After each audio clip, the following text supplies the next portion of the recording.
رجالا كثيرا ونساء واتقوا الله الذي تساءلون به والأرحام إن الله كان عليكم رقيبا يا أيها الذين آمنوا اتقوا الله وقولوا قولا سديدا يصلح لكم أعمالكم ويغفر لكم ذنوبكم ومن يطع الله ورسوله فقد فاز فوزا عظيما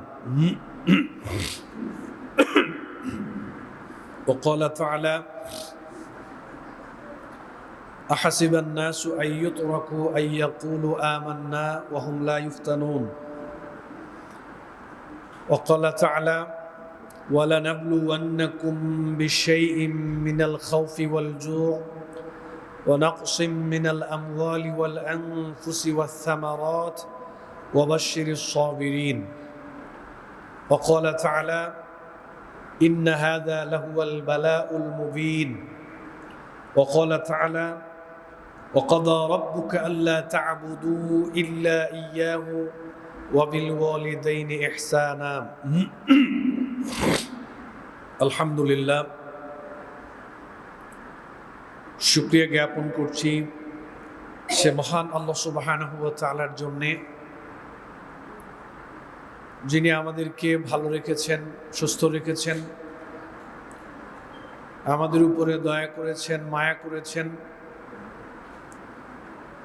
প্রতি জুমানে আজকেও জুমার সালাতে আসার তৌফিক দিয়েছেন, সুযোগ করে দিয়েছেন।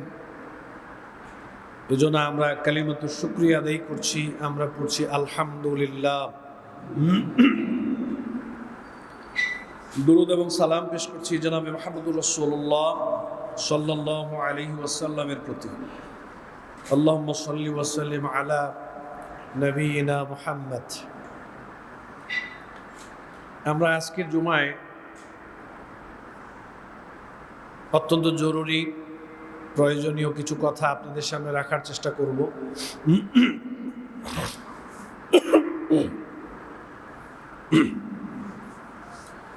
আল্লাহ সুবহানাহু ওয়া তাআলা ইসলামের ভিতরে যতগুলো ইবাদত আমাদের জন্য দিয়েছেন, প্রত্যেকটা ইবাদতের, হোক সেটা ছোট ইবাদত বা বড় ইবাদত, সেটা হতে পারে ফরজ, হতে পারে ওয়াজিব, হতে পারে সুন্নাহ বা নফল, যেটাই হোক না কেন, প্রত্যেকটা ইবাদতের দুইটা দিক রয়েছে। একটা দিক হচ্ছে ইবাদতের আধ্যাত্মিক দিক, আর আরেকটা হচ্ছে ইবাদতের বাহ্যিক দিক। আধ্যাত্মিক কোনটা, বাহ্যিক কোনটা? আজকের সমাজে আমরা ইবাদত করি, আমরা সিংহভাগ মানুষ ইবাদতের বাহ্যিক দিকটাকে আমরা বেশি প্রাধান্য দেই, এটাকে বেশি গুরুত্বপূর্ণ মনে করি। আর ইবাদতের যে আধ্যাত্মিক একটা দিক রয়েছে, এটা আমরা ওইভাবে গুরুত্ব দিয়ে চিন্তা ভাবনা করি না। যেমন আমরা সালাত আদায় করি, সালাতের ক্ষেত্রে আমি হাত কোথায় বাঁধলাম, আমি নাচতে বললাম না জোরে বললাম, তারপরে আপনার কি বলে এই ইকামত দিতে গিয়ে কয়বার করে বাক্য বললাম, সালাতে কিভাবে দাঁড়াইলাম, এগুলো নিয়ে মাশাআল্লাহ আমরা খুবই সচেতন। এটা আলহামদুলিল্লাহ, আমি ছোট করে দেখছি না, কিন্তু এটা হচ্ছে ইবাদতের সালাতের বাহ্যিক দিক। কিন্তু সালাতের একটা আধ্যাত্মিক দিক আছে, সেটা কোনটা? সেটা হচ্ছে আল্লাহ তাআলা সালাত কেন ফরজ করলেন, আমি কেন সালাত আদায় করছি, সালাতে আমি আল্লাহকে কি বলতেছি, এই বলার সাথে বাস্তবতার মিল আছে কিনা, আমি রুকু করছি, আমি যে আল্লাহকে সেজদা করছি, সেজদার গুরুত্ব কতটুকু, এই সালাতের শিক্ষাটা কি, সালাতের মাধ্যমে আমি কি পেলাম, এগুলো হচ্ছে সালাতের আধ্যাত্মিক দিক। আজকে বাহ্যিক দিকটার ক্ষেত্রে আমরা বেশি গুরুত্ব আরোপ করি, কিন্তু আধ্যাত্মিক যে দিক রয়েছে এটা আমরা ওইভাবে চিন্তা ফিকির করি না। যার কারণে দেখা যায় 2 রাকাত সালাত আদায় করতে আমার সময় লাগলো 6-7 মিনিট, কিন্তু এই 6-7 মিনিটই আমার কিন্তু নামাজে মনোযোগ ছিল না। বাহ্যিকভাবে আমি নামাজে দাঁড়ানো ছিলাম, কিন্তু মনোযোগ বাইরে ছিল। সালাতের একটা আধ্যাত্মিক দিক আছে, ইবাদতের একটা আধ্যাত্মিক দিক আছে। যেমন আল্লাহ তাআলা হজকে ফরজ করেছেন, যারা সামর্থ্যবান রয়েছে ওনারা হজ করেছেন। এখন আমাদের বহু মানুষ এরকম যারা আমরা হজকে মনে করি যে আল্লাহ তাআলা সামর্থ্য দিয়েছেন, হজ করলাম, ওই জায়গায় গেলাম, কিছু ইবাদত করলাম, নিয়ম কানুন মেনে চললাম, ভালো লাগলো, আবার চলে আসলাম। কিন্তু একবারের জন্য চিন্তা হলো না যে হজ আল্লাহ কেন ফরজ করলেন, হজের শিক্ষাটা কি, হজের মাধ্যমে আল্লাহ কি বার্তা দিলেন, কি শিক্ষা দিলেন, এটা নিয়ে ফিকির নেই। এটা হচ্ছে হজের আধ্যাত্মিক দিক, বিতর্কত দিক। লাব্বাইক আল্লাহুম্মা লাব্বাইক লা শারীকা লাকা লাব্বাইক। এরকম বহু মানুষ আছে যারা শিরকের মধ্যে ডুবে আছে, চিন্তা চেতনায়, আদর্শে, আকীদার মধ্যে শিরকে ভরা। ওই জায়গায় গিয়ে বলতেছে লাব্বাইক আল্লাহুম্মা লাব্বাইক লা শারীকা লাকা লাব্বাইক। হে আল্লাহ, আমি উপস্থিত, আল্লাহ আমি হাজির, আল্লাহ আপনি ছাড়া আর কোনো মাবুদ নেই, আপনি ছাড়া আর কোনো মালিক নেই, আপনি ছাড়া আমার কোনো ইলা নেই, আপনি ছাড়া আমার কোনো রব নাই।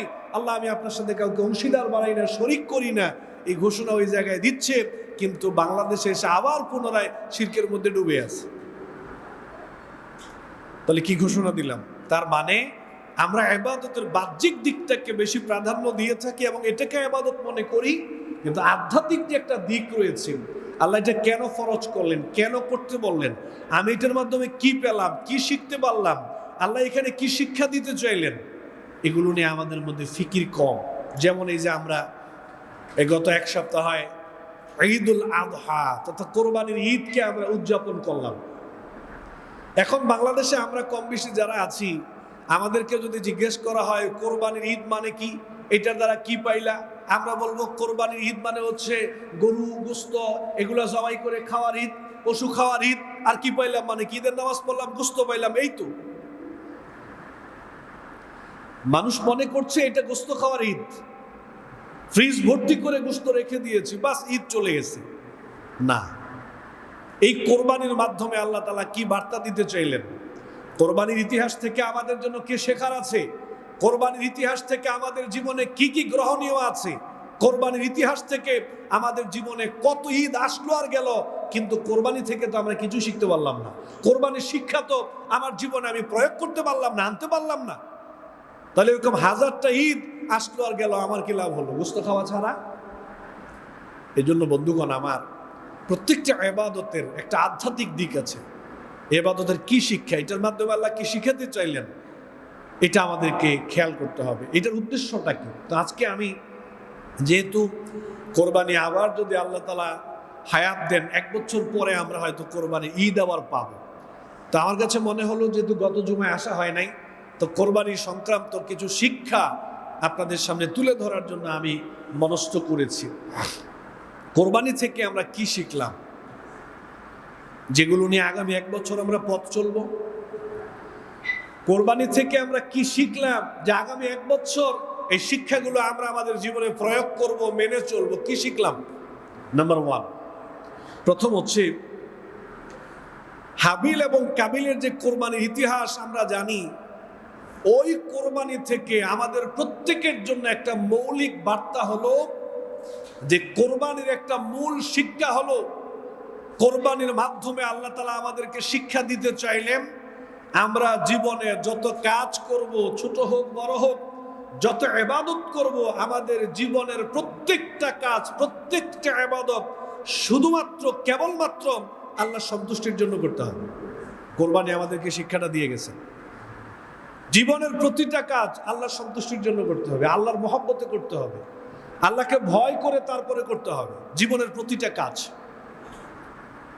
এই যে আপনারা জানেন যে ওয়াতলু আলাইহিম নাবা ইবনাই আদম বিল হক, আদম আলাইহিস সালাতু ওয়াস সালামের 2 জন সন্তানের কোরবানির যে ইতিহাস, ইসকাররাবা কুরবানান ফাতুকব্বিলা মিন আহাদিহিমা ওয়া লাম ইউতাকাব্বাল মিনাল আখার। আদম আলাইহিস সালাতু ওয়াস সালাম একজন ব্যক্তির 2 জন সন্তান, দুজনেই তো আল্লাহর সামনে কোরবানি পেশ করলেন, কিন্তু একজনের কোরবানি আল্লাহ কবুল করলেন, আরেকজনের কোরবানি আল্লাহ কবুল করলেন না। কেন? এই কেনর উত্তর আল্লাহ তাআলা পরে বলে দিয়েছেন, ইন্নামা ইয়াতাকাব্বালুল্লাহু মিনাল মুত্তাকিন। আল্লাহ নিজে পরের অংশে উত্তর দিয়ে দিয়েছেন যে হাবিল এবং কাবিলের 2 জনের কোরবানি থেকে একজনেরটা কবুল হওয়ার কারণ হলো আল্লাহ তাআলা বললেন, নিশ্চয়ই যারা আল্লাহর সন্তুষ্টির জন্য ইবাদত করে না, তাদের কোনো ইবাদত আল্লাহ তাআলা কবুল করেন না। কাবিল কোরবানি করেছিল, এটার মধ্যে আল্লাহ সন্তুষ্ট ছিল না, আল্লাহকে রাজি খুশি করা সন্তুষ্ট ছিল না, আল্লাহর মহাব্বত দিয়ে কাবিল কোরবানি করে নাই, যার কারণে কাবিলের কোরবানি আল্লাহ কবুল করেন নাই। আর হাবিলের কোরবানি কেন কবুল হয়েছে?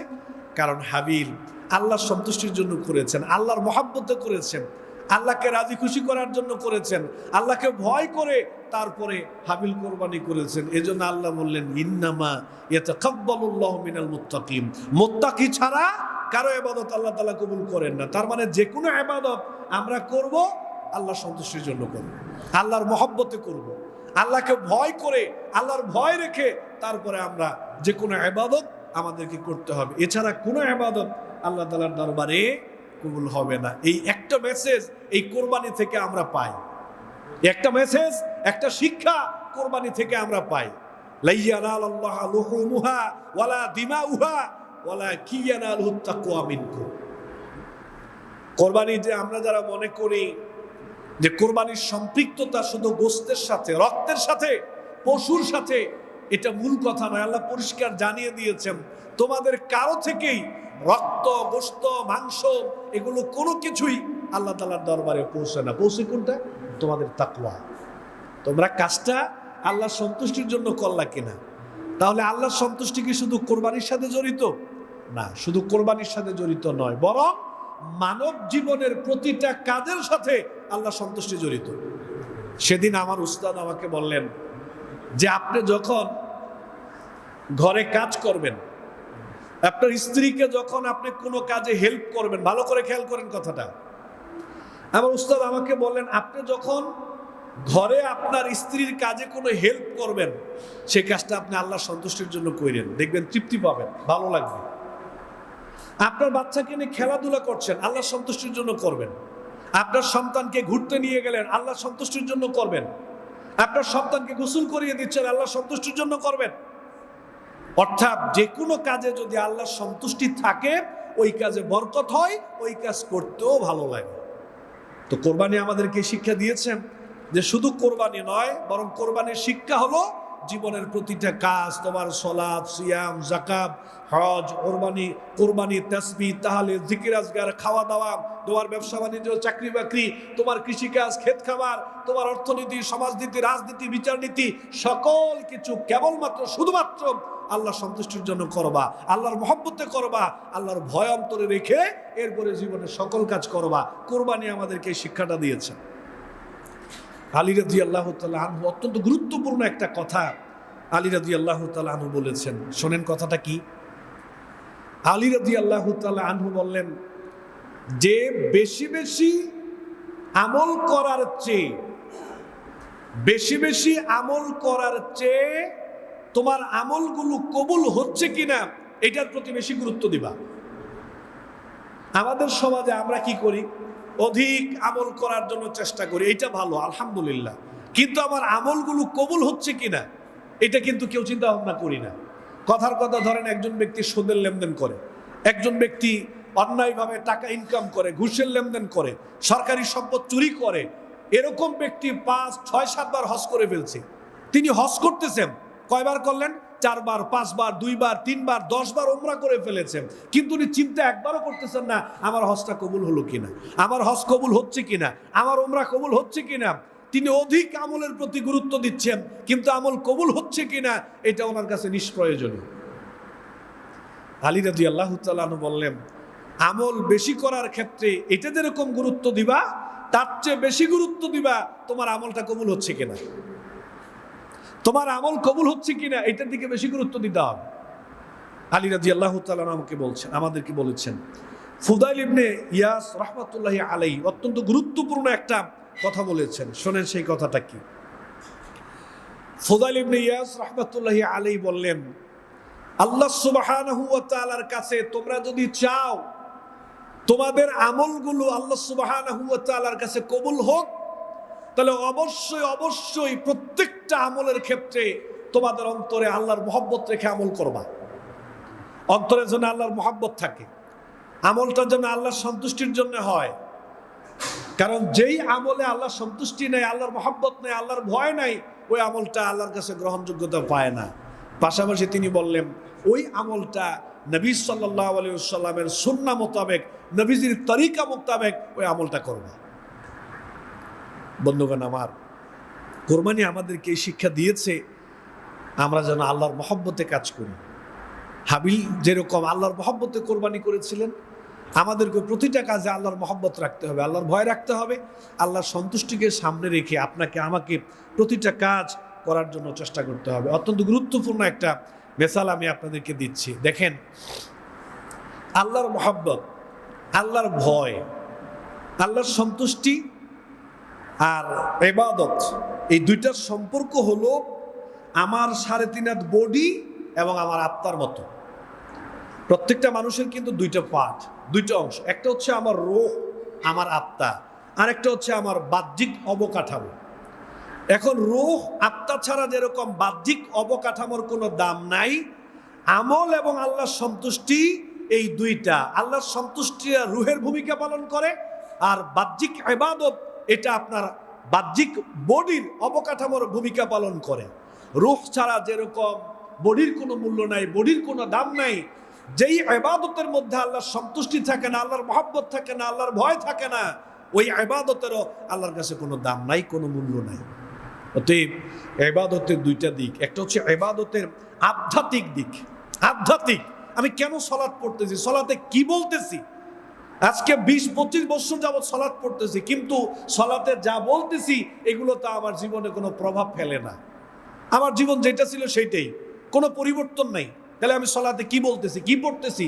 আনতা আবুদাল্লাহ কান্নাকা তারাহু ফাইন লাম তাকুন তারাহু ফাইন্নাহু ইয়ারাকা।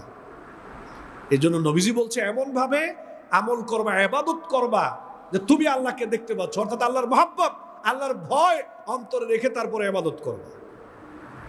বন্ধুগণ আমার, আল্লাহর মহব্বত, আল্লাহর ভয় যদি আমাদের অন্তরে না থাকে, তাহলে অনেক বিশাল বড় বড় আমলগুলো একেবারে জিরোর কোটায় চলে আসবে, 5 পয়সা আল্লাহর কাছে মূল্য পাবে না। আর যদি আল্লাহর মহব্বতে, আল্লাহর ভয়ে, আল্লাহর সন্তুষ্টির জন্য আমরা আমল করি, তাহলে ছোট ছোট অনেক আমলও আল্লাহ বিশাল বড় করে আমাদের সামনে নিয়ে আসবেন। উপমা কি দেখেন, আমরা কিন্তু ঘটনা জানি যে সহিহ বুখারীতে, মুসলিম শরীফে এরকম ঘটনা আসছে যে নবী করিম সাল্লাল্লাহু আলাইহি ওয়াসাল্লাম মেরাজের রাত্রে একজন ব্যক্তিকে দেখলেন যে জান্নাতে খুব খুশি চিত্তে দৌড়াচ্ছে। রাআইতু রাজুলান ইয়াতাকাল্লামু ফিল জান্নাহ, জান্নাতে একজন ব্যক্তি খুশি মনে দৌড়াচ্ছে।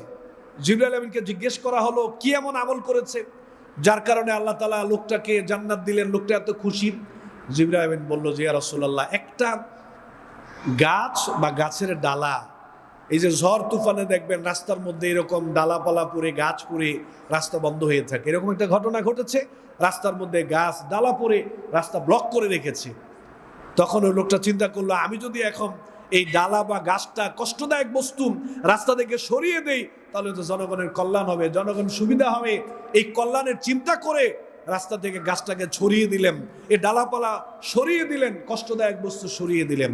আল্লাহর কাছে এটা অনেক ভালো লেগেছে, আল্লাহ তাআলা লোকটাকে মাফ করে দিয়ে জান্নাত দিয়ে দিয়েছেন। কাজটা কিন্তু খুব ছোট, কাজটা অনেক ছোট, কিন্তু আল্লাহর সন্তুষ্টি ছিল, আল্লাহর মহব্বত ছিল, মানবতার কল্যাণের চিন্তা ছিল, আল্লাহ কবুল করেছেন, আল্লাহ অনেক বড় প্রতিদান দিয়েছেন। আবার বিনিময়ে আপনারা জানেন যে মুসলিম শরীফের একটা হাদিসে আসছে, প্রথমে 3 শ্রেণীর মানুষ জাহান্নামে যাবে। 3 শ্রেণীর মানুষকে আল্লাহ তাআলা জাহান্নাম দিবেন। এর মধ্যে 1 শ্রেণীর মানুষ হচ্ছে আলেমদেরকে আনা হবে। আলেমদেরকে তো জিজ্ঞেস করা হবে তুমি কেন আলেম হলে? তখন তো আমরা বলবো যে আল্লাহ আপনার মহব্বতে আলেম হয়েছে, আপনাকে ভয় করে, আপনার দ্বীনের কাজের জন্য আমরা আলেম হয়েছি, আপনার সন্তুষ্টির জন্য আলেম হয়েছি। আল্লাহ বলবে না, তোমরা আলেম হয়েছো দুনিয়ার জন্য, দুনিয়ার যশ খ্যাতির জন্য আলেম হয়েছো, আমার সন্তুষ্টির জন্য, আমার মহব্বতের জন্য আলেম হওয়া নেই। সমস্ত খেদমত সব কিছু বরবাদ হয়ে যাবে, গোটা জীবন বরবাদ হয়ে যাবে, জাহান্নামে চলে যেতে হবে। দানবীরকে আনা হবে, কেন দান করেছো? আল্লাহ আপনার জন্য দান করেছি, মসজিদ মাদ্রাসা করেছি। বলবে নো, তোমার দানের মধ্যে আমি আল্লাহর সন্তুষ্টি ছিল না, তোমার দানের মধ্যে আমি আল্লাহর মহব্বত ছিল না, আমি আল্লাহর ভয় ছিল না, আমার সন্তুষ্টির জন্য দান করো নাই। মারহাবা, বাহাবা পাওয়ার জন্য দুনিয়ার যশ খ্যাতি দেখানোর জন্য, দানবীর উপাধির জন্য দান করেছিল। আল্লাহ সব বরবাদ করে দিবে, সব বরবাদ হয়ে যাবে। বিশাল বড় আমল, 5 পয়সার দাম নেই। শহীদ কেন হবে? কেন শহীদ হয়েছিল? আল্লাহ আপনার জন্য শহীদ হয়েছে, আপনার দিনের জন্য। আল্লাহ বলবে না, বীরত্ব শহীদ উপাধি পাওয়ার জন্য শহীদ হয়েছে, আমার জন্য করো না। 5 পয়সার কোনো মূল্য নেই। তাহলে কোরবানি আমাদেরকে এই শিক্ষা দিয়েছে, আপনার আমার জীবনে ছোট হোক বড় হোক প্রত্যেকটা কাজে একমাত্র শুধুমাত্র কেবলমাত্র আল্লাহর সন্তুষ্টির জন্য করতে হবে, আল্লাহর ভয়ে করতে হবে, আল্লাহর মহব্বত দিলের মধ্যে রেখে এরপরে আপনাকে আমাকে আমল করতে হবে।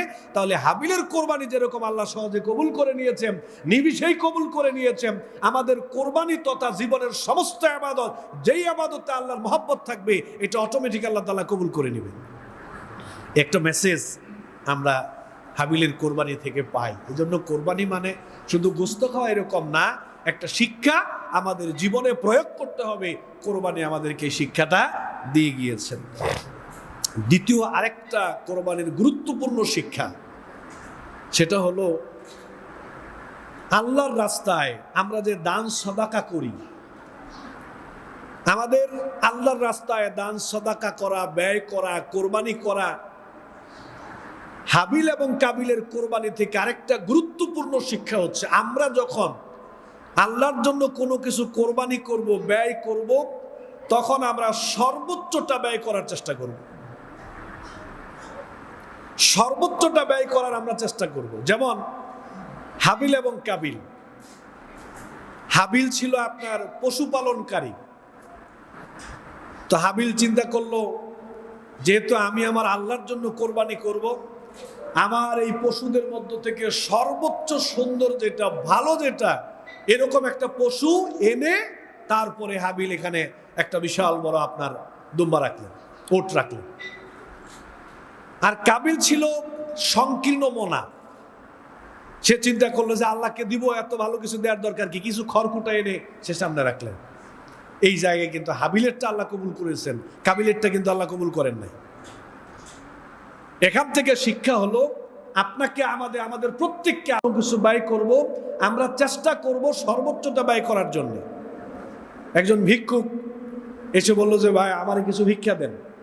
পকেট থেকে মানি ব্যাগ বের করলেন, বের করে দেখেন যে হ্যাঁ 10 টাকার নোট, 20 টাকার নোট কিছু আছে।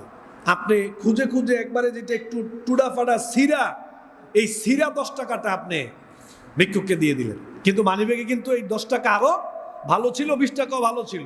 আপনি চিন্তা করলেন যে এই টাকা এটা কে দিল, এটা তো চলবে না, যা ভিক্ষুককে দিয়ে দিলেন। কোরবানির এটা একটা শিক্ষা। কোরবানির শিক্ষাটা আমাদেরকে দিয়েছেন, আমরা যখন দান করব, আল্লাহর রাস্তায় ব্যয় করব, তখন সর্বোচ্চটা আমরা ব্যয় করার চেষ্টা করব। তার মানে সব দিয়ে দেওয়ার জন্য আমি বলিনি, সব দিয়ে দেওয়ার জন্য বলতেছি না, সর্বোচ্চটা দেওয়ার জন্য। মসজিদের কালেকশন চলতেছে, মসজিদ নতুন করে নির্মাণ করা হবে, ব্যাংকের মধ্যে লক্ষ লক্ষ টাকা পড়ে আছে, ওনার কাছে কিছু টাকা চাওয়া হলো, আপনার কাছে কিছু টাকা চাওয়া হলো, আমার কাছে কিছু টাকা চাওয়া হলো।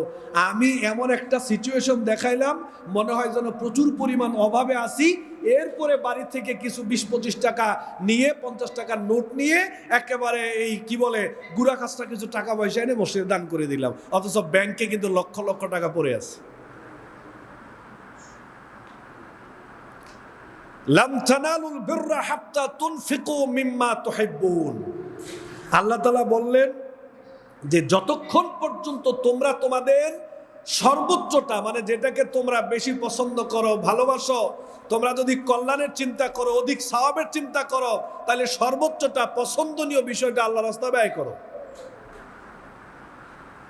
যদি কল্যাণের আশা করো, আর কল্যাণ ততক্ষণ পর্যন্ত পাইবাও না যেই পর্যন্ত না তোমাদের সর্বোচ্চটা তোমরা আল্লাহকে না দিবা। কিন্তু আমরা যে সংকীর্ণতা প্রদর্শন করি, যেটা রোগা, অসুস্থ, চলবে না, আমি চালাইতে পারবো না, একবারে অসহায় যেটা, অপ্রয়োজনীয় যেটা, এরকমটা আমরা আল্লাহ রাস্তায় দান করি, ব্যয় করি, এটা আমরা করব না। এই আয়াত যখন নাজিল হলো, সূরা আল ইমরানের এই 92 নং আয়াত যখন নাজিল হলো, তখন সাহাবায়ে কেরামদের অবস্থাটাকে দেখেন। অত্র আয়াতে কারিমা নাজিল হওয়ার পরে সাহাবায়ে কেরামদের মধ্যে কে কতটুকু সর্বোচ্চটা, প্রত্যেকের সর্বোচ্চ সৌন্দর্য মণ্ডিত সম্পদ ব্যয় করতে পারে একটা প্রতিযোগিতা লেগে গেল এই আয়াত নাজিল হওয়ার পরে।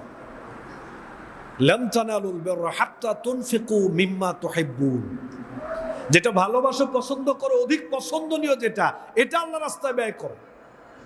তখন সেই বুখারীতে আসছে তালহা রাদিয়াল্লাহু তাআলা আনহু এই আয়াত নাজিল হয়ে যাওয়ার পরে তিনি নবীজির কাছে গেলেন, গিয়ে নবী করিম সাল্লাল্লাহু আলাইহি সাল্লামকে বললেন যে ইয়া রাসূলুল্লাহ, আল্লাহ যে বললেন সর্বোচ্চ পছন্দনীয় বিষয়টা আল্লাহর রাস্তায় দান করতে, ইয়া রাসূলুল্লাহ আমার কাছে বাইরুহা একটা বাগান আছে, আমার কাছে এই বাইরুহা একটা বাগান আছে, এর চেয়ে প্রিয় আর কোনো সম্পদ আমার কাছে নাই। আমার যত সম্পদ আছে এই সম্পদের মধ্যে সবচেয়ে প্রিয় হলো আমার এই বাগানটা। ইয়া রাসূলুল্লাহ, এটা আমি আপনার মারফতে আল্লাহর রাস্তায় দান করে দিলাম। সর্বোচ্চ প্রিয়টা। সাহাবায়ে-কেরাম প্রতিযোগিতায় লিপ্ত হয়ে গেলেন, কে কত দামি, উত্তম, পছন্দনীয় বিষয়টা আল্লাহর রাস্তায় দান করে দিতে পারে। এই জন্য কোরবানির একটা শিক্ষা হলো, হাবিল যেরকম সর্বোচ্চ সুন্দর পছন্দনীয় পশুটা আল্লাহ রাস্তায় কোরবানি করলেন, আমরাও যখন দান সদাকা করব, আল্লাহ রাস্তায় কোরবানি করব, অবশ্যই আমাদেরকেও আমাদের সংকীর্ণ মনা প্রদর্শন করা যাবে না, বরং যেটা দান করলে কষ্ট হবে, একটু খারাপ লাগবে, একটু মায়া লাগবে, এরকমটা আল্লাহ রাস্তায় দান করার জন্য চেষ্টা করতে হবে। আচ্ছা, কোরবানির আরেকটা গুরুত্বপূর্ণ পয়েন্ট দেখেন। আপনারা জানেন যে কাবিল যখন হাবিলকে হত্যা করে ফেলল, এটা কিন্তু পৃথিবীর ইতিহাসের সর্বপ্রথম অন্যায়কৃত হত্যা। পৃথিবীতে সর্বপ্রথম অন্যায়কৃত হত্যা চালু করেছে কাবিল, এবং হাবিলকে অন্যায়ভাবে হত্যা করে। এখান থেকে আমাদের জন্য একটা মেসেজ রয়েছে। নবী করিম সাল্লাল্লাহু আলাইহি সাল্লাম বললেন, কাবিল যেহেতু পৃথিবীতে সর্বপ্রথম এই পাপ কাজটা চালু করেছে, এই জন্য কিয়ামত পর্যন্ত পৃথিবীতে যত অন্যায়কৃত হত্যা ঘটবে, ওই হত্যার প্রত্যেকটা হত্যার একটা পার্সেন্টেজ কাবিলের আমলনামায় দেওয়া হবে। কেন? কারণ সে পৃথিবীতে এই পাপ কাজটা চালু করেছে। এখান থেকে আমাদের জন্য একটা বার্তা আছে। বার্তাটা কি? সেটা হলো, আমরাও যদি আমাদের জীবনে কোনো পাপ কাজ চালু করি, তাহলে ওই পাপ কাজ আমার দ্বারা চালু হওয়ার পর থেকে আমি যদি দুনিয়া ছেড়ে চলেও যাই, ওই পাপ কাজ জমিনে যতদিন চলবে, ওই পাপ কাজের একটা পার্সেন্টেজ আমার আমল নামায় অটো এটা যোগ হয়ে যাবে, যেহেতু এটা আমি চালু করছি।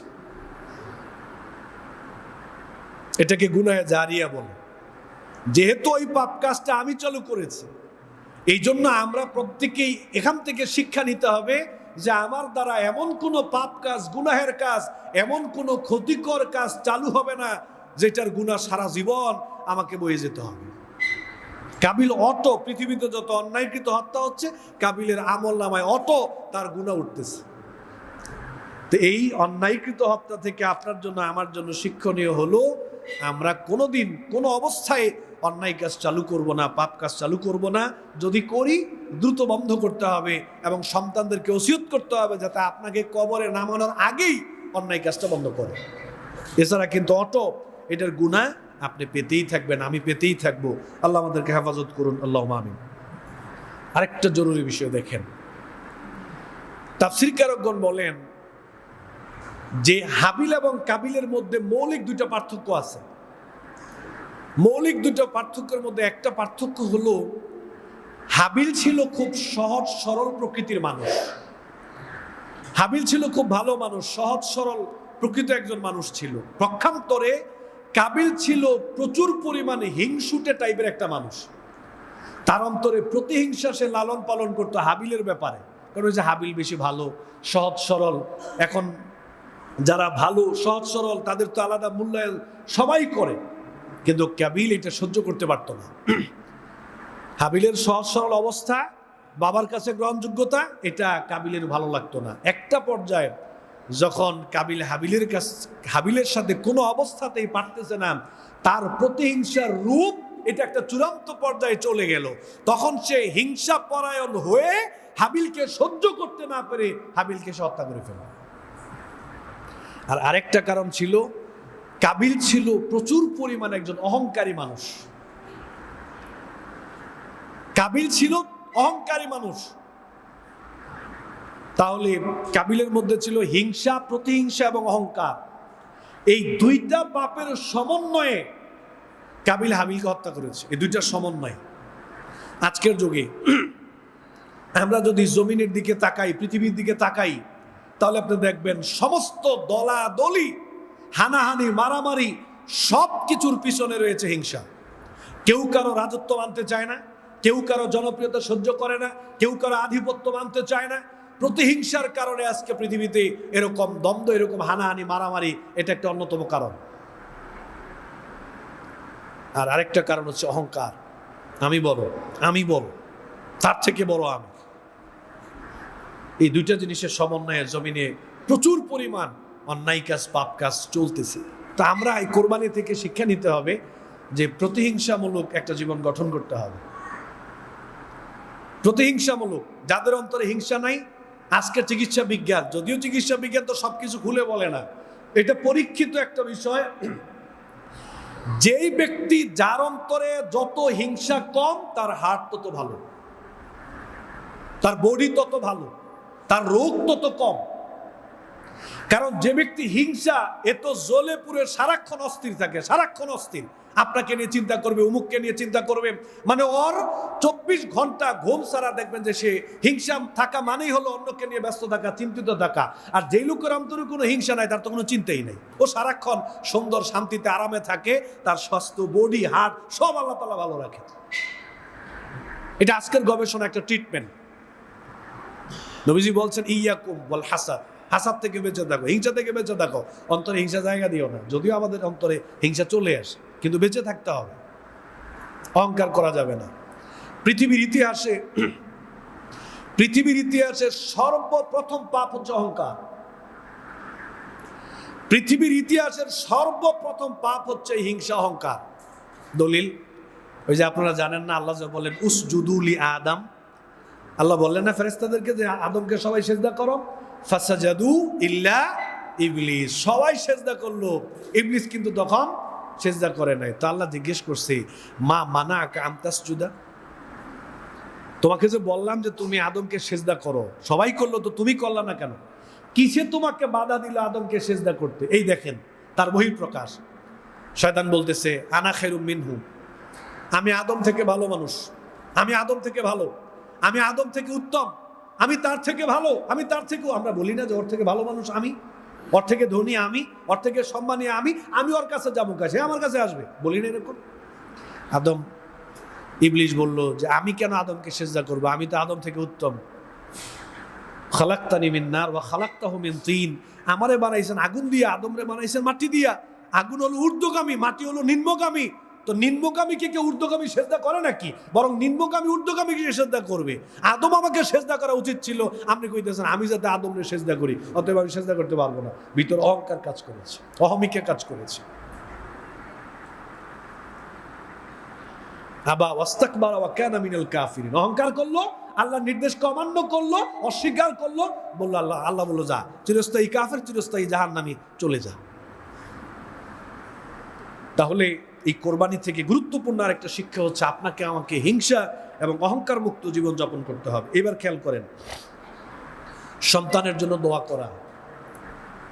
ইব্রাহিম আলাইহিস সালাতু ওয়াস সালাম যখন ওনার জাতির মানুষ, আত্মীয় স্বজন, পাড়া প্রতিবেশী সবাইকে দাওয়াত দিলেন তাওহীদের, লোকজন বেশি একটা মূল্যায়ন করলো না, গ্রহণ করলো না। তখন তিনি এই ইরাক ছেড়ে আপনার যখন সিরিয়া, ফিলিস্তিনের দিকে তিনি সফর করলেন, ওনার সাথে ছিল ওনার স্ত্রী, ওনার চাচাতো ভাই, স্ত্রী ছিল সারা রাদিয়াল্লাহু তাআলা, সারা আলাইহিস সালাতু ওয়াস সালাম, এবং ওনার চাচাতো ভাই লূত আলাইহিস সালাতু ওয়াস সালাম। তিনি সফর করলেন, লম্বা সফর। এই সফর করতে করতে একটা লম্বা সময় চলে গেল, বয়সের ভার চলে আসলো, একাকিত্ব চলে আসলো। ওই সময়ে তিনি চিন্তা করলেন যে আমার যেই তাওহীদের যে দাওয়াত, দ্বীনের যে দাওয়াত, এটা তো ধরে রাখার জন্য প্রজন্ম দরকার, আমার প্রজন্ম দরকার, লোক দরকার, জনবল দরকার। তখন তিনি আল্লাহর কাছে দোয়া করেছিলেন, রব্বি হাবলি মিনাস সলিহিন। আমি সুবহানাল্লাহ, এটা আগে কারো মুখে শুনিও নাই, পড়িও নাই, সেদিন পড়তে গিয়ে তাফসীরের মধ্যে দেখলাম। খেয়াল করেন, লিখলেন যে ইব্রাহিম আলাইহিসসালাম ওই সময়ে কেন আল্লাহর কাছে সন্তান চাইলেন। একটা তো হলো বয়স হয়েছে, দুনিয়ার প্রয়োজন থাকতে পারে, এটা একটা দিক, কিন্তু ইব্রাহিম আলাইহিসসালামের এটা মূল দিক ছিল না। আসল উদ্দেশ্য ছিল আমি যে চলে যাচ্ছি, আমার যে বয়স হয়ে যাচ্ছে, আমি চলে গেলে আমার এই তাওহীদের দাওয়াত, আমার দ্বীনের দাওয়াত, আল্লাহ যে আমাকে তাওহীদের দাওয়াত দেওয়ার জন্য, দ্বীনের দাওয়াত দেওয়ার জন্য আমাকে যে দায়িত্ব দিলেন, এই দায়িত্বটা পালন করবে কারা? প্রজন্ম তো রেখে যাওয়া দরকার। এই জন্য আল্লাহর কাছে দোয়া করেন, রব্বি হাবলি মিনাস সালিহিন, আল্লাহ আমার যে দায়িত্ব দিয়েছেন এই দায়িত্ব পালন করার জন্য তো লোক দরকার, এজন্য আল্লাহ আমার নেককার সন্তান দান করেন, প্রজন্ম দান করেন। এখান থেকে আমাদের জন্য শিক্ষা হলো, আল্লাহর কাছে আমরা যে সন্তান চাইবো শুধু দুনিয়ার জন্য না, যে আমার বাড়িটা দেখবে কে, গাড়িটা দেখবে কে, আমার অফিস দেখবে কে, হ্যাঁ এটা করবে কে, আমার লালন পালন করবে কে, দেখাশোনা করবে কে, এই জন্য না। এখান থেকে আমাদের জন্য শিকার হলো আল্লাহকে আমরা এই জন্য বলবো, আল্লাহ রব্বি হাবলি মিনাস সালিহিন, আয় আল্লাহ আমাদেরকে নেককার সন্তান দান করেন, যাতে করে আমার সন্তান দুনিয়াতে আমাদেরকে দেখাশোনার পাশাপাশি সে যাতে দ্বীনের দেখাশোনা করতে পারে, দ্বীনের পাহারাদারি করতে পারে, দাওয়াতি কাজ করতে পারে, আল্লাহর জমিনে আল্লাহর দ্বীন প্রতিষ্ঠার কাজ করতে পারে, তাবলীগের কাজ করতে পারে। এজন্য আল্লাহ আমার নেককার সন্তান দান করে। তাহলে আজকে থেকে এটা যোগ করতে হবে, আল্লাহকে বলতে হবে যে আল্লাহ আপনি যে দুনিয়াতে পাঠাইলেন, আল্লাহ আপনি যে আপনার দ্বীন দিলেন, এই দ্বীনকে ধরে রাখার জন্য, প্রচারের জন্য, প্রতিষ্ঠার জন্য আল্লাহ আপনি আমাকে সন্তান দেন, আমার সন্তান তাদের জমিনে দ্বীনের কাজ করতে পারে। এই দোয়াটা ইনশাআল্লাহ আমরা এখন থেকে আল্লাহর কাছে আমরা বেশি বেশি করে চাইবো ইনশাআল্লাহ। এখান থেকে আরো একটা শিকার হলো, আল্লাহ তাআলা চাইলে যে কোনো বয়সে সন্তান দান করতে পারেন, এই ক্ষমতা আল্লাহর আছে না ভাই? আল্লাহর আছে। এবং সন্তান আল্লাহর কাছে চাইতে হবে, সন্তান আমরা আল্লাহর কাছে চাইবো, কারণ ছেলে দিলেও আল্লাহ দেন, মেয়ে দিলেও আল্লাহ দেন, আর না দিলে আল্লাহ তাআলাই দেন না। ইব্রাহিম আলাইহিসসালাম সন্তান কিন্তু আল্লাহর কাছে চেয়েছিলেন।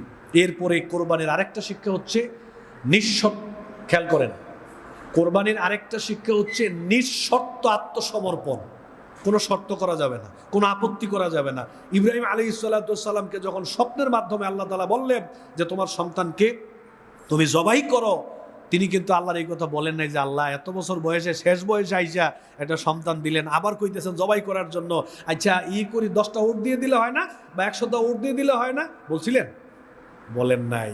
ইয়া বুনাইয়া ইন্নী আরা ফিল মানামি আন্নী আযবাহুক, বাবা হে বৎস আমি তো স্বপ্নে দেখলাম তোমার জবাই করতেছি, ফাংজুর মাজা তারা, তোমার রায়টা কি বলো। ছেলেও তো নবী, ছেলে বুঝছে যে এটা নবীদের স্বপ্ন মানে ওয়াহিব, ছেলে বুঝছেন এটা ইসমাইল আলাইহিসসালামকে আল্লাহ তাআলা সেই বুঝ তখন দিয়েছেন যে এটা আমার বাবার স্বপ্ন, মানে এটা আমার আল্লাহর নির্দেশ। সুবহানাল্লাহ, এটা আমার আল্লাহর নির্দেশ। বাবাও রাজি, সন্তানও রাজি, দুজনেই নবী, কোনো কথা বলে নাই, আপত্তি করেন নাই, আল্লাহর বিধানের সামনে নিজেকে আত্মসমর্পণ করে দিয়েছেন। আর আজকে আমাদেরকে আল্লাহর বিধান যখন বলা হয়, কত শর্ত, কত আপত্তি, কত উজুর আমরা পেশ করি। যদি বলি ভাই আজান হয়ে গেছে, চলেন একটু নামাজ পড়ি, কয় হুজুর আসলে শরীরটা পাক না, একটু ঝামেলায় আসি, একটু ব্যস্ততায় আসি, এইটা করতে হবে ওইটা করতে হবে, শুধু বলছি যে ভাই চলেন নামাজটা পড়ে আসি, এতগুলো উজুর সামনে নিয়ে আসছে। কোরবানি মানে ভাই খালি গোশত খাওয়া না, কোরবানি মানে খালি গোশত খাওয়া না। ইব্রাহিম আলাইহিসসালাম, ইসমাইল আলাইহিসসালাম যেভাবে আল্লাহর হুকুমের সামনে, নির্দেশের সামনে আত্মসমর্পণ করেছেন, আপনাকে আমাকেও আল্লাহর বিধানের সামনে এরকম আত্মসমর্পণ করতে হবে। কোনো ওজুর চলবে না, ওজুরের জায়গা তো আল্লাহ বলেই দিয়েছে। এজন্য বন্ধুগণ আমার, এটা কোরবানির গুরুত্বপূর্ণ একটা শিক্ষা। কোরবানির গুরুত্বপূর্ণ আরেকটা শিক্ষা হচ্ছে আপনাকে আমাকে মনে রাখতে হবে যে ইসমাইল আলাইহিসসালাম, ইব্রাহিম আলাইহিসসালাম, আল্লাহ তাআলা এই কোরবানির মাধ্যমে বাবা এবং সন্তানকে পরীক্ষা করেছেন, দুজনেই নবী পরীক্ষা করেছেন। এখান থেকে আমার জন্য, আপনার জন্য শিক্ষণীয় বিষয় হলো, আমরা যারা বলেছি আশহাদু আল্লা ইলাহা ইল্লাল্লাহ ওয়া আশহাদু আন্না মুহাম্মাদান আবদুহু ওয়া রাসূলুহু, আমরা যারা কালেমায় সাক্ষ্য দিয়েছি, ঈমান এনেছি, আপনাকে আমাকে মাথায় রাখতে হবে যে আল্লাহ তাআলা আমাদেরকেও পরীক্ষা করবেন বিভিন্নভাবে। আল্লাহ তাআলা আপনাকে আমাকে পরীক্ষা করবেন। ওই পরীক্ষায় ধৈর্যশীলের পরিচয় দিয়ে আল্লাহর পরীক্ষা মেনে নিয়ে পরীক্ষায় পাশ করতে হবে। যদি পাশ করতে পারি তাহলে ওয়াবাশশিরিস সাবিরিন। আহাসিবান নাসু আইয়ুতরাকু আইয়াকুলু আমান্না ওয়া হুম লা ইফতানুন, মানুষ কি মনে করেছে যে এরা বলবে যে আল্লাহ আমরা ঈমান এনেছি, ঈমানদার, আমার নাম সিফাত হাসান, নাম আব্দুর রহমান, এরকমটা বললেই কি আমি আল্লাহ ছেড়ে দিব নাকি? নো, বরং ঈমান এনেছে ইমানের দাবিতে আমি আল্লাহ আবার তাদেরকে পরীক্ষা করব। পরীক্ষা করা ছাড়া কাউকে আল্লাহ তাআলা জান্নাত দিবেন না, পরীক্ষা করা ছাড়া আল্লাহ তাআলা কাউকেই পুরস্কার দিবেন না। এজন্য বন্ধুগণ আমার, আমরা যারা কালেমায় বিশ্বাস করি, তাওহীদে বিশ্বাস করি, আমরা যারা রিসালাতে বিশ্বাস করি, আখিরাতে বিশ্বাস করি, ইমানের দাবিতে আপনাকে আমাকে আমাদের সবাইকে আল্লাহ তাআলা পরীক্ষা করবেন। ওয়ালা নাবলুওয়ান্নাকুম বিশাইইম মিনাল খাউফি ওয়াল জু' ওয়া নাকসিম মিনাল আমওয়ালি ওয়াল আনফুসি ওয়াস সামারাত ওয়া বাশশিরিস সাবিরিন। বিভিন্নভাবে বিপদ আপদ, বালা মুসিবত, অভাব অনটন, জেল, জুলুম, জরিমানা, নির্যাতন, কতভাবে কথার দ্বারা কষ্ট দিয়ে, বিভিন্ন অপবাদ দিয়ে আল্লাহ তাআলা বিভিন্নভাবে ফসলের ক্ষয়ক্ষতি দিয়ে, অভাব অনটন দিয়ে আল্লাহ আমাদেরকে পরীক্ষা করবেন। এই পরীক্ষা ধৈর্যের সহিত ফেস করতে হবে, ধৈর্য ধরে অবিচল থেকে আল্লাহর প্রতি সন্তুষ্ট থাকতে হবে। তাহলেই আল্লাহ তাআলা আমাদেরকে পুরস্কার দিবেন, প্রতিদান দিবেন। কারণ আল্লাহ বলছেন, ইন্না হাযা লাহুয়াল বালাউল মুবিন। ইব্রাহিম আলাইহিস সালাতুস সালামের ব্যাপারে, ইসমাঈল আলাইহিস সালাতুস সালামের ব্যাপারে আল্লাহ পরিষ্কার বলেছেন, এটা শুধুমাত্র একটা পরীক্ষা, পরীক্ষা ছাড়া আর কিছুই না। এটা সুস্পষ্ট একটা পরীক্ষা ছিল ইব্রাহিম নবীর জন্য। অতএব এই কোরবানি থেকে আপনাকে আমাকে শিখতে হবে, শিক্ষা নিতে হবে। শুধু আগামী 1 বছর আবার অপেক্ষায় থাকবো কবে কোরবানি আসবে আর বড় গরু জবাই করে গোশত খাবো। এজন্য আল্লাহ তাআলা কোরবানির বিধান দেন নাই। কোরবানির বিধান আল্লাহ তাআলা দিয়েছেন, এই বিধান থেকে আপনাকে আমাকে শিখতে হবে। আমরা জীবনের প্রত্যেকটা কাজ ইবাদত করব আল্লাহর সন্তুষ্টির জন্য, আল্লাহর মহব্বতে আমরা করার চেষ্টা করব ইনশাআল্লাহ। দ্বিতীয়ত, আমরা যখন আল্লাহর রাস্তায় ব্যয় করব, সর্বোচ্চটা আমরা আল্লাহর রাস্তায় ব্যয় করব। কৃপণতা, সংকীর্ণতা, ছোটলোকি আমরা আল্লাহর সামনে প্রদর্শন করব না ইনশাআল্লাহ। তৃতীয় আরেকটা হচ্ছে, এমন কোনো পাপ কাজ আমি চালু করব না যেই পাপ কাজ আমি মরে গেল এটা গুনাহের ভাগীদার আমি হতেই থাকবো। কোনো পাপ কাজ যাতে জমিনে আমার দ্বারা চালু না হয়। তারপরে 4 নাম্বার হচ্ছে হিংসা পরিত্যাগ করা, অহংকার মুক্ত একজন মানুষ নিজেকে গঠন করার চেষ্টা করা। 5 নাম্বার হচ্ছে আল্লাহর কাছে সন্তান কামনা করা, এই নিয়তে যে সন্তান দুনিয়ার পাশাপাশি দিনের পাহারাদারি করবে, দিনের কাজ করবে, দিন প্রতিষ্ঠার কাজ করবে, আল্লাহর রাহে জীবন দিবে, আল্লাহর জন্য সম্পদ ব্যয় করবে, এরকম সন্তান আল্লাহর কাছে চাইতে হবে। এরপরে সন্তান আল্লাহর কাছে চাইতে হবে, সন্তান আল্লাহই দেন, ডানে বামে কোথাও যাওয়া যাবে না। আল্লাহর কাছে সন্তান চাইবো, আল্লাহ সন্তান না দিলে ধৈর্য ধারণ করব। আল্লাহর সামনে নিঃশর্ত, আল্লাহর আদেশের সামনে পূর্ণ আত্মসমর্পণ আপনাকে আমাকে করতে হবে। এরপরে ধৈর্যশীল হতে হবে। সর্বোপরি আল্লাহর পক্ষ থেকে বিভিন্নভাবে আমাদেরকে পরীক্ষা করবে, এই পরীক্ষা মেনে নিয়ে উত্তীর্ণ হতে হবে ধৈর্যের মাধ্যমে। এই শিক্ষাগুলো আমি আপনাদের সামনে তুলে ধরলাম। কারণ কোরবানি শুধু গোশত খাওয়া নয়, গোশত হলো আমাদের একটা বোনাস, কিন্তু মূল হচ্ছে এই কোরবানির শিক্ষা নিয়ে যাতে গোটা মুসলিম উম্মাহ তাদের জীবন গঠন করতে পারে, এজন্য আল্লাহ তাআলা এই বিধানগুলো আমাদেরকে দিয়েছেন। অতএব আমরা চেষ্টা করব প্রত্যেকটা ইবাদতের বাহ্যিক দিকের পাশাপাশি আধ্যাত্মিক দিক নিয়ে একটু উপলব্ধি করা, চিন্তা করা, ফিকির করা। আল্লাহ এটা কেন দিলেন, এটা শিক্ষাটা কি, এটার উদ্দেশ্যটা কি, আমি এর থেকে কি পাইলাম, এই ইবাদত থেকে আমার জীবনে কতটা আমি গ্রহণ করতে পারলাম, এরকম চিন্তা ভাবনা করেই আমরা ইনশাআল্লাহ প্রত্যেকটা ইবাদত আমরা অতিক্রম করব। আল্লাহ তৌফিক দান করুন। আল্লাহুম্মা আমিন ওয়া আখিরু দাওয়ানা আলহামদুলিল্লাহি রাব্বিল আলামিন।